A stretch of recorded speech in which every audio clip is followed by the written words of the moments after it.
नमस्ते प्यारे बच्चों।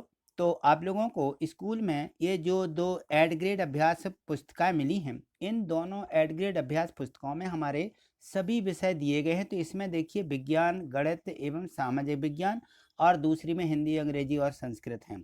तो ये एड ग्रेड अभ्यास पुस्तिकाएं जो हैं, इनको इनमें से जो प्रश्न दिए गए हैं वो सभी प्रश्न हमारे वार्षिक परीक्षा में इसी में से पूछे जाएंगे, इसलिए हमें इसको अच्छे से समझना है और इनकी तैयारी भी कीजिए। तो देखिए आज हम देखते हैं इसमें जो गणित दी गई है। तो यहाँ देखें, यहाँ देखिए दिया गया है अध्याय 2 पूर्ण संख्याएं। इसके पहले वाला अध्याय 1 जो है हमने पिछली वीडियो के माध्यम से उसको समझा था। यदि आपने उसको नहीं देखा है तो इसके डिस्क्रिप्शन में लिंक दी गई है, उस पर जा करके आप देख सकते हैं। और यदि आप चैनल पर नए हैं, अभी तक आपने चैनल सब्सक्राइब नहीं किया है, तो चैनल को सब्सक्राइब करके हमसे जुड़ जाइए, जिससे आपको आगे की सभी वीडियो मिल सकें। तो देखिए यहाँ पर तो ये दिया है, यदि रेड से दिख रहा है तो आप चैनल पर नए हैं, यानी चैनल को आपने सब्सक्राइब नहीं किया है, तो इसको आप क्लिक करिए। देखिए मैंने इसको जैसे ही क्लिक किया तो क्लिक करने पर ये चैनल सब्सक्राइब हो जाता है। देखिए इस प्रकार से दिखने लगेगा और यहाँ पे बेल आइकन नोटिफिकेशन की घंटी दिखने लगती है, उसको भी आप क्लिक करके जुड़ जाइए, जिससे कि आपके पास सभी सूचना और नोटिफिकेशन यानी मिल सकें, ठीक है ना। और यहाँ पे एक बात और बता दूं कि ये इसका डिस्क्रिप्शन बॉक्स रहता है। ये यदि हमारी पिछली वीडियो हमने नहीं देखी है और सभी विषयों की, तो जैसे ही आप इसको क्लिक करते हैं तो देखिए यहाँ पर मैं इसको क्लिक करके बता रहा हूँ और यहाँ पे ये प्रत्येक वीडियो को सिंबल बना हुआ है लाइक करने का, तो आप इसको भी क्लिक करके जो है वीडियो को लाइक कर सकते हैं। तो देखिए मैं यहाँ डिस्क्रिप्शन पर जैसे ही मैंने यहाँ पे क्लिक किया, ये डिस्क्रिप्शन बॉक्स कहलाता है, ये यहाँ पे ऐसा दिखने लगता है और यहाँ पे लिखा हुआ है डिस्क्रिप्शन, है ना। तो यहाँ देखें नीचे, यहाँ देखिए ये लिखा हुआ है संपूर्ण विषय कक्षा 6।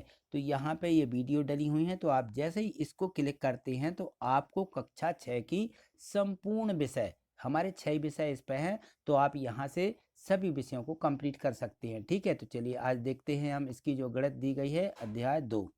इसमें दिया गया है प्रश्न 1, संख्याएं 1 2 3 4 5 और आगे जाके गणन लिखा हुआ है। गणन यानी होता है गिनती गिनने वाली, गणन का मतलब है गिनती गिनने वाली। संख्याओं को क्या कहते हैं? तो गिनती गिनने वाली संख्या क्या कहलाती हैं? तो यहाँ देखिए मैंने लिख दिया कि गिनती गिनने वाली संख्याओं को प्राकृतिक संख्याएं कहते हैं। जो हमारी गिनती है उनको हम प्राकृतिक संख्या कहते हैं, ठीक है। तो आप इसको अच्छे से समझ लीजिए और इसको जो है कि प्राकृतिक संख्या कौन सी होती हैं जो हम एक से लगा करके हम गिनते जाते हैं, वो हमारी प्राकृतिक संख्या है, ठीक है। चलिए देखिए प्रश्न 2 दिया है कि संख्या 1776 का पूर्ववर्ती लिखिए। पूर्ववर्ती का मतलब होता है पहले की, ठीक है ना, कि इसके पहले कौन सी संख्या आएगी। तो 1776 के पहले कौन सी संख्या आएगी? तो उससे कम वाली संख्या उसके पहले वाली संख्या कहलाती है, पूर्ववर्ती संख्या कहलाती है। तो इस संख्या में से आपको एक घटा देना है। 1776 में से एक घटा देंगे तो कितना मिलेगा? 1775 मिल जाएगा। ये जो है 1776 की पूर्ववर्ती संख्या कहलाएगी, ठीक है। अब देखिए यहाँ प्रश्न 3 में लिखा है कि संख्या, यहाँ देखो 80,009 लिखा है का, यहाँ लिखा परिवर्ती। परिवर्ती मतलब होता है बाद। क्या होता है? परिवर्ती यानी बाद की। तो देखिए परिवर्ती है, बाद की पूछी गई, यानी हमें आगे बढ़ना है, एक जोड़ देना है। तो इस संख्या में हम एक जोड़ देते हैं। यहाँ देखिए सॉरी, यहाँ पे 3 शून्य हैं, यानी हमारे यहाँ पे 8009 नहीं लिखे गए हैं, यहाँ सिर्फ 8009 हैं, जबकि ये 80,009 हैं, ठीक है ना। तो यहाँ एक शून्य और बढ़ा लीजिए, यहाँ आ जाएगा 80,009 और यहाँ पर भी एक शून्य बढ़ जाएगा और यहाँ 8 लिख लीजिए, तो ये हो जाएंगे 80,010, ठीक है ना। 9 और 1 10 हो जाएंगे, यहाँ पे 2 शून्य आएंगे और यहाँ पे ये 8, ठीक है ना। तो ये हो जाएगा 80,010। इसको मिस प्रिंट थी ये, इसको सुधार लीजिए, ठीक है। चलिए आगे देखिए। देखिए प्रश्न 4 दिया गया है, ऐसी प्राकृत संख्याएं बताएं जिसका कोई पूर्ववर्ती नहीं होता। तो जो प्राकृत संख्या 1 होती है उसका कोई पूर्ववर्ती नहीं होता है, इसकी कोई पूर्ववर्ती संख्या नहीं होती है कि 1 के पहले पूर्ववर्ती यानी उसके पहले की संख्या। तो 1 के पहले कोई प्राकृत संख्या नहीं होती, क्योंकि 1 के पहले शून्य आता है और शून्य प्राकृत संख्या नहीं है। ठीक है ना, इस बात का ध्यान रखना। चलिए आगे देखिए, यहाँ प्रश्न 5 दिया कि सबसे छोटी और सबसे बड़ी पूर्ण संख्या लिखिए। ठीक है ना, तो सबसे छोटी लिखना है, तो सबसे छोटी पूर्ण संख्या शून्य कहलाती है। शून्य सबसे छोटी पूर्ण संख्या है, क्योंकि प्राकृत संख्या में शून्य नहीं मिलाया है, तभी हमारी कौन सी संख्या बन गई, सभी पूर्ण संख्या बनी हुई है। ठीक है ना, तो ये शून्य जो है सबसे छोटी पूर्ण संख्या कहलाती है। और लिखा है कि सबसे बड़ी पूर्ण संख्या, तो कोई भी पूर्ण संख्या सबसे बड़ी पूर्ण संख्या नहीं होती है, क्योंकि जो पूर्ण संख्या हैं वो तो आगे बढ़ती ही जाती हैं, बढ़ती ही जाती हैं।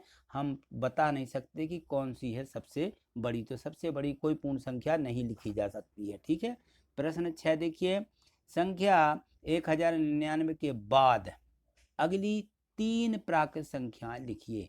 तो 1099 है, 1099 के बाद आप एक जोड़िए, फिर उसमें एक जोड़ते जाइए, फिर एक तो जोड़ते जाइए, तो इस प्रकार से आगे की 3 प्राकृत संख्या हमें प्राप्त हो जाएंगी। ठीक है, तो यहाँ देखें, तो यहाँ लिखा हुआ है 1100। यदि हम 1099 में एक जोड़ देते हैं, तो देखिए ये 1099 है। ठीक है, इसके बाद यदि हम इसमें एक जोड़ देंगे तो 9 1 10 का शून्य, हासिल आएगी 1, 9 1 10 का शून्य, फिर हासिल आएगी 1, शून्य में 1 जोड़ेंगे तो 1 और 1 का 1, तो 1100 आ जाएंगे। अब इसके बाद एक फिर जोड़ेंगे तो 1101 आएगी, फिर 1102 आएगी। तो ये जो है 1099 के बाद की 3 प्राकृत संख्याएं हैं। ठीक है, चलिए इनको लिख लीजिए। यहाँ देखिए प्रश्न 7 दिया गया है कि संख्या रेखा का प्रयोग करके 3 धन 4 का मान ज्ञात कीजिए। 3 धन 4 बराबर कितना होता है, ये संख्या रेखा पर दिखाना है। तो यहाँ देखें, ये संख्या रेखा मैंने बनाई है, इसको देखिए यहाँ पे इस प्रकार से आपको बनाना लेना है संख्या रेखा कि यहाँ पे हम इस तरफ थोड़ी ज़्यादा गिनती रखेंगे, क्योंकि हमें इसकी आवश्यकता है। इस तरफ शून्य के इस तरफ जो है 1 2 अंक रख लिए, ऋण 1 ऋण 2, शून्य के बाएं तरफ ऋणात्मक संख्या और शून्य के दाएं ओर धनात्मक संख्या होती हैं। इस प्रकार से संख्या रेखा बना लेना है।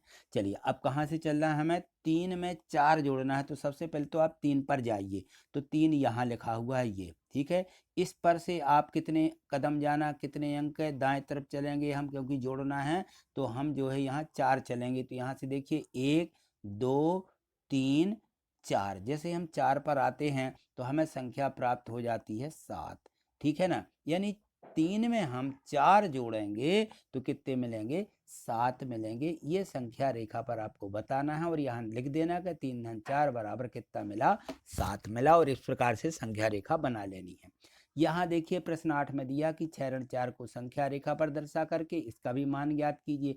तो अब देखिए यहाँ हम जो है 6 पर खड़े होंगे, यानी 6 धनात्मक है, तो 6 धन की संख्या कहाँ लिखी है और उस पर जाकर के हम किस तरफ, बाएं तरफ घटते क्रम में चलेंगे। तो हमारा बढ़ता क्रम दाएं तरफ होता है और घटता क्रम बाएं तरफ होता है। तो यहाँ देखिए 6 और 6 के बाद 4 कदम, यानी हमें बाएं तरफ बढ़ना है, 4 अंक बाएं तरफ आएंगे। तो यहाँ देखिए, यहाँ से 1 2 3 और ये 4 किस पर आ जाएंगे, 2 पर आ जाएंगे। तो 6 में से यदि 4 घटाते हैं तो कितना मिलेगा, 2 मिल जाएगा। तो इस प्रकार से संख्या रेखा का प्रयोग करना है। ठीक है, अब यहाँ देखिए प्रश्न 9 में दिया गया है कि 4 गुणित 2 का मान संख्या रेखा की सहायता से ज्ञात कीजिए। तो फिर हमें संख्या रेखा बना लेनी है। तो यहाँ देखिए वैसी संख्या रेखा जैसे उसमें प्रश्न 7 8 में बनाई है। शून्य और शून्य के दाएं तरफ धनात्मक संख्या, शून्य के बाएं तरफ ऋणात्मक संख्या लिखना है। और लिखा कि 4 गुणित 2, तो 4 4 के कदम 2 बार रखना है। ठीक है ना, 4 4 अंकों के हमें अंक लेना है और 4 के बाद 2 कदम 4 वाले फिर लेंगे। तो यहाँ देखिए इस प्रकार से गुणांक के रूप में चलते हैं कि शून्य से सीधे आएंगे किस पर, 4, और फिर 4 अंक फिर यहाँ गिनती करके जाएंगे। तो हमें कितना मिल जाएगा, 2 बार में 4 4, तो कितने पर आ जाएंगे हम, सीधे 8 पर आ जाएंगे। तो ये संख्या रेखा को इस प्रकार से दिखा देना है। ठीक है, और यहाँ लिख देना 4 गुणित 2 बराबर कितना मिला, ये 8 मिल जाएगा। ठीक है, तो इस प्रकार से हमें इसका प्रयोग करना है। चलिए आगे देखिए, यहाँ देखिए प्रश्न 10 दिया गया है कि 42 और 57 के बीच कितनी पूर्ण संख्याएं होती हैं। तो 42 के आगे गिनती करना है और 57 के पहले वाली संख्या तक गिनती करेंगे हम कि कितनी होती हैं। तो यहाँ देखिए 42 और 57 के बीच की पूर्ण संख्या, तो 42 के बाद कितना आता है 43। यहाँ से गिनती कर लीजिए, 43 44 से लेकर के कहाँ तक जाएंगे हम, 56 तक जाएंगे, है ना। तो यहाँ हमें देखना है कि कितनी हमारे यहाँ पे हमें पूर्ण संख्याएं मिल गई हैं। तो गिनती करें, 1 2 3 4 5 6 7 8 9 10 11 12 13 14। ठीक है ना। तो 42 और 57 के बीच में कितनी मिली, 14 पूर्ण संख्याएं हैं। ठीक है, इनको हमें इस प्रकार से गिनती करके लिख देना है। ठीक है, तो आज इतना ही, मिलते हैं अगली वीडियो के साथ में। मुझे पूर्ण विश्वास है कि ये जो अभी हमने प्रश्न 1 से 10 तक समझे हैं ये आपको समझ में आ गए होंगे। और यदि आपको समझ में नहीं आए हैं, लगता है कि कहीं डाउट है, तो आप कमेंट्स ज़रूर करिएगा। और जो है प्रत्येक वीडियो को लाइक ज़रूर करिए, यहाँ पे आप क्लिक कर दीजिए, तो हमें भी पता चल जाएगा कि आपने वीडियो को लाइक किया है, पसंद किया है। तो आपके पास और भी इसी प्रकार की वीडियो भेजी जाएंगी। ठीक है, थैंक यू, धन्यवाद।